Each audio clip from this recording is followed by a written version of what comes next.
నేను తనకి త్వరలోనే విడాకులు ఇవ్వబోతున్నాను.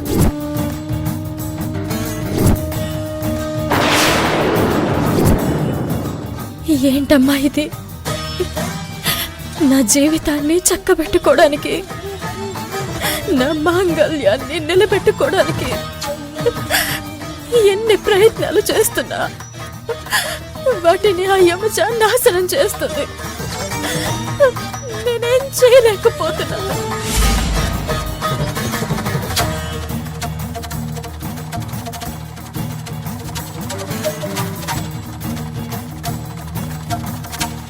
శివ, అక్కడ ఏం జరుగుతుందో ఏంటో. కావేరి ఒక్కతే వెళ్ళింది. వాళ్ళందరూ కలిసి కావేరిని ఏమంటున్నారోనని భయంగా ఉంది.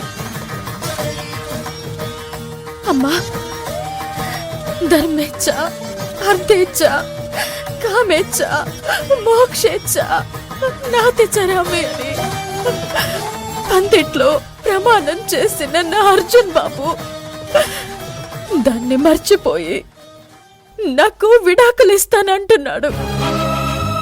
పెళ్లి మంత్రాలకు పందిట్లో తప్ప బయట ఏ విలువ లేదా? శివ, ఒకసారి కావేరికి ఫోన్ చేయి. తను ఏ పరిస్థితిలో ఉందో కనుక్కో. అలాగే అత్తయ్య.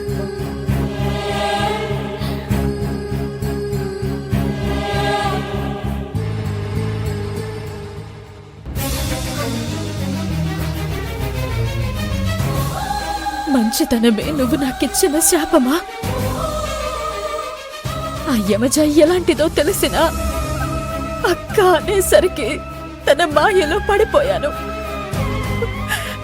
దేవత లాంటి అత్తగారికి, ప్రాణానికి ప్రాణంగా ప్రేమించే భర్తకు దూరమయ్యాను.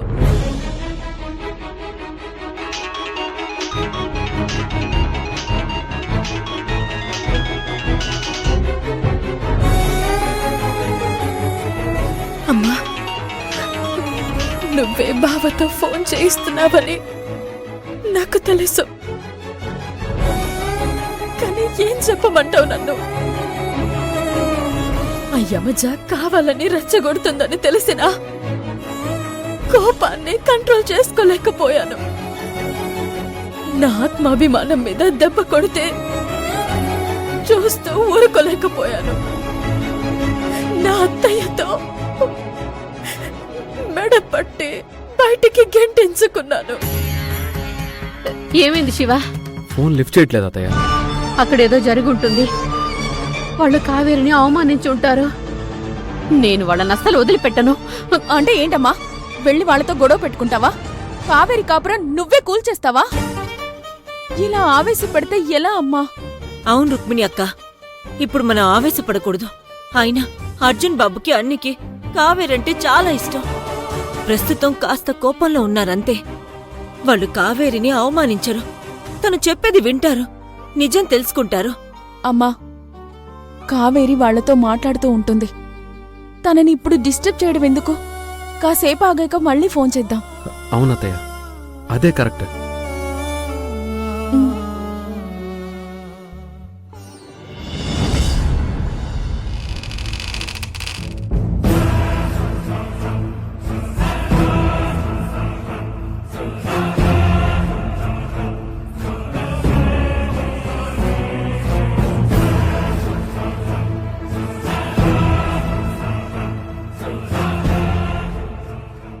సారీ అత్తయ్య,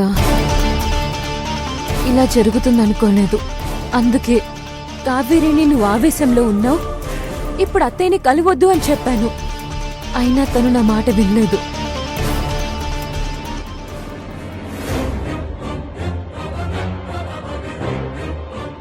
నన్ను క్షమించు భువనమ్మా, నేను కూడా తొందరపడ్డాను. మిమ్మల్ని 10 మందిలో దారుణంగా అవమానించి ఇక్కడికొచ్చి చాటుగా క్షమాపణ అడుగుతుంటే తప్పని చెప్పాను. కాని కావేరి అర్థం చేసుకోకుండా ఇలా చేస్తుందనుకోలేదు.